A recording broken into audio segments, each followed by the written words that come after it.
Hey, what's up guys? My name is Static Hispanic and today we're going over how to boost in Scarlet Monastery as a Paladin and how to do it right. I'll try to keep it short, sweet, and to the point since there's already a lot of pre-BC boost guides out there. My boosts will land you over 160 mobs and take anywhere from 9 to 13 minutes to clear both the Cathedral and Armory, and include some tips for efficiency, which is important for both the booster and the boostees. I've seen runs go slowly from constant wipes, frequent AFKs, half clears, and from the Chinese gold farmers taking too long to operate through Google Translate. You want your runs to be efficient both in and out of the dungeon. I'll very briefly go over add-ons, gear, and talents, and focus mainly on the pathing. Without further ado, let's get into it. There's only 2 to 3 add-ons you'll need to run efficient boosts. The first is a game changer and it's called Boost Waitlist. This add-on allows you to set the rate you want to charge per reset. Now, I personally charge about 15 gold per reset, and with 2 to 4 boosties, I'll make anywhere from 150 to 300 gold per hour, not including vendoring or repairs. It shows each player's balance, so you don't forget how much they've done or owe. It lets you manually charge an individual or add money to their balance, and if you see a player's negative, you can open each player's trade menu through the add-on. It also whispers the players when you charge or add to their balance, and it'll automatically charge the group when you reset all instances. I highly recommend it to keep the balances clear and organized. The second is Nova Instance Tracker. This simply lets you track all the instances you've done in the past 8 days, 24 hours, or last hour. If you've done too many instances in the past day or hour, it'll let you know how long until you can enter the next dungeon. It also lets you reset the dungeon at any time you're outside the instance, even if there's players still inside. It'll automatically send a group message out to let them know it's been reset.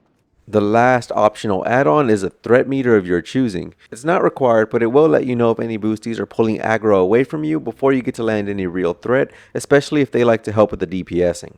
Next is the gear. Most of the gear is dungeon gear, some of it is rep gear. The armor set you'll want to look for if you're barely gearing up is the Righteous Armor set for Paladins, since it gives both tanking stats and spell power, which adds damage to your consecration.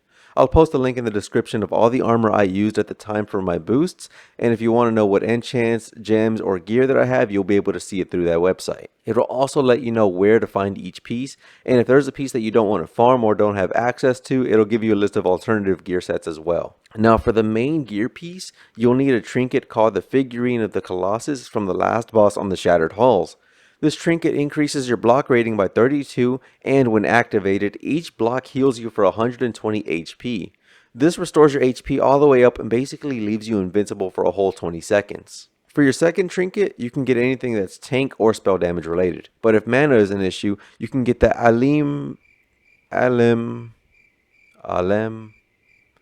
that thing of infernal power from the last boss in the Underbog. This trinket increases your resilience rating by 33 and gives you a 2% chance of gaining 260 mana when struck, which is pretty frequent when 70 mobs are hitting you every second.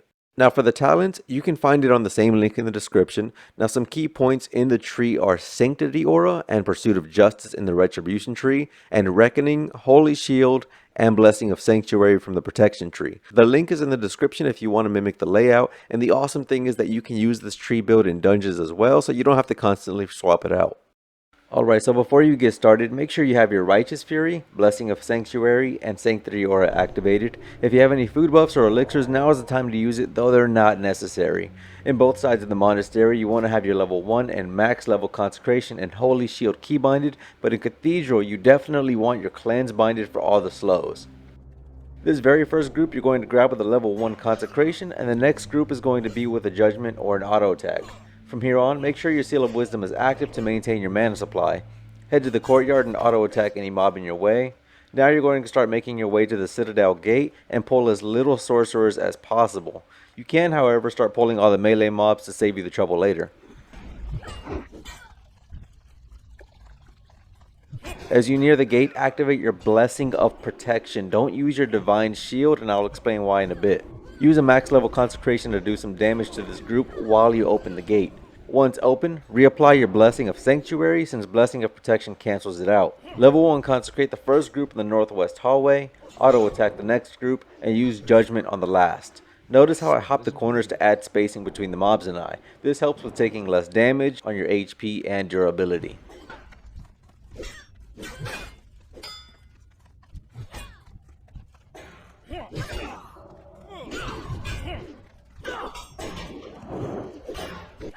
Maintain the same pattern of consecrate the first group, auto attack the next, and judgment the last while cutting corners when you can. Apply cleanse if you get slowed by a frost bolt.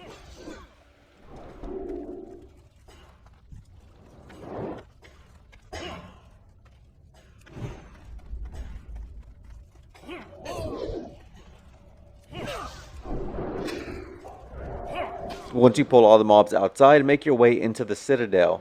If you weren't able to open the gate the first time, pop your divine shield, though this might cost you a wipe here in a moment. Run sideways or strafe run to get as many blocks as you can as you make your way to the Commander Mograine. Attack him and run back to the entrance, and be sure to strafe behind the pillars to block any incoming mobs. If you have active boosties, you can pull the mobs into one of the tiny rooms in here and signal the squad to come up to the fountain so you can get both of the boss kills, but if anybody's AFK, they won't get the experience at the entrance, so drag the mobs back to the first hallway. On the way back to the entrance hallway, check for any stragglers to make sure the boosties get the most bang for their buck. Hop off the edge here to give yourself a lot of time, position yourself, and heal or bandage if necessary. You can use this time to target the commander and mark focus him as well. I'll leave a macro for you to use in the description to make it a little bit easier. Now you're in the kill phase. Activate Avenging Wrath if you want to speed up the kill phase, otherwise you can just spam your max level consecration and Holy Shield. If you get stunned, you can activate Divine Shield if it's available, but be sure to remove it instantly to hold the aggro. Be sure to activate your figurine of the Colossus and any other trinkets you have, or else you might almost die like I did there. Also, be sure to use your auto attack with Blessing of Wisdom to maintain your mana supply.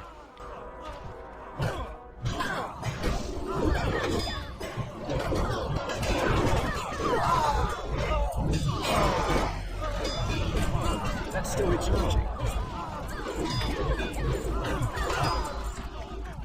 Once the group is killed, switch to Seal of Righteous to kill any stragglers while people are looting. Don't be the level 70 pally that struggles to kill one or two mobs and just tells everyone to move on to the next room. You should be able to kill them efficiently enough, just cast your spells. And that's it for Cathedral. Just make sure your cleanse is keybound somewhere very accessible like your mouse scroll button or something, since you'll use it very frequently. Grab your last bit of stragglers and let's make our way over to the Armory.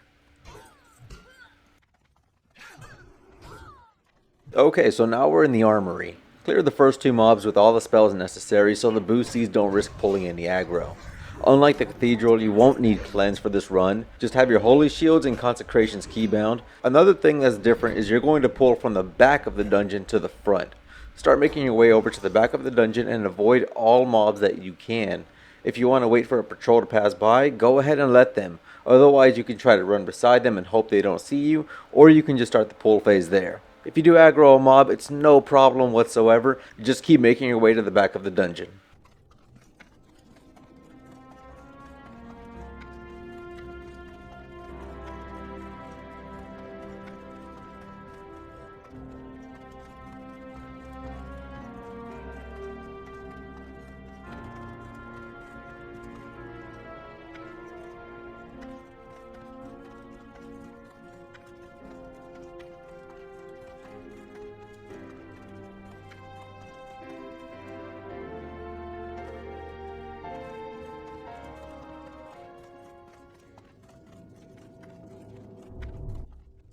Once you've made your way to Herod's Gate, pop your Divine Shield and drop a max level consecration if you have mobs following you.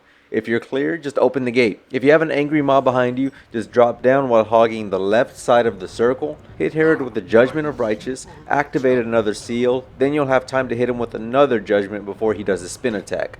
If you're clear, feel free to auto attack him for a while so you have a head start on his HP. Make your way out of the room and start pulling every mob you see with consecrations, judgments, and auto attacks. Again, be sure to have Seal of Wisdom and Holy Shield active at all times. The pull phase involves a lot of tactical turning to make sure your shield is facing the angry mob, and you'll see what I mean as we progress.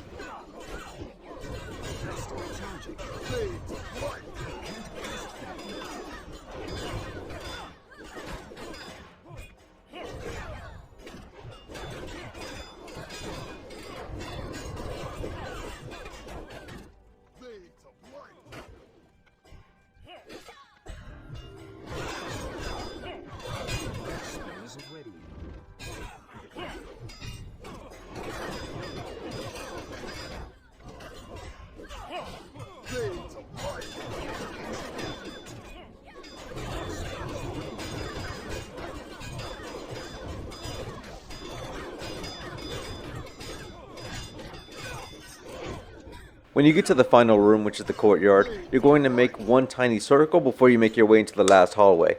Use the same strategy we used in the cathedral, where you hop corners to make space and open with your consecration for the first group, auto attack the next, and then judgment the last. Once you've made the circle, make your way to the starting hallway. You can use the same macro in the description to target and focus Herod. Once you're in the hallway, take the left side to LOS any incoming casters. Now, we begin the kill phase. You won't need your Divine Shield here, so just pop your Avenging Wrath, drop a Consecration, pop Holy Shield, and auto attack the hell out of the rest of the phase. You want to have Herod targeted the entire time, since he spends half the fight immune to any spell damage because of his spin. When he's not spinning, you can switch to a quick Seal of Righteous and hit him with the Judgment, or you can just maintain an auto attack. Once everyone starts running away, you can just stand where you're standing, or you can turn into the entryway to your right, or you can run into the fleeing group and pop a max level Consecrate in the middle of all the chaos, though it's not recommended if boosties are standing there, since they'll get tagged by the AoE. There's not much to it. It's a lot easier, and you don't have to worry about any real RNG issues like you do in Cathedral from all the stuns and the slows. If you follow this circuit and boosties loot fast, you can reset your instance every 9 to 13 minutes. You can use that time to vendor and repair your first and or second shield, or just make yourself a cup of coffee. You'll end up in an instance lock for about 10 to 15 minutes after you've done 5 dungeons in the hour. I've been asked a few times to go to the library while we wait and kill mobs there, but in most cases, even the boosties prefer to take a break. But that said, that's my version of the TBC Scarlet Monastery boost. If you enjoyed the video, hit that like button and consider subscribing. See you guys on the next one.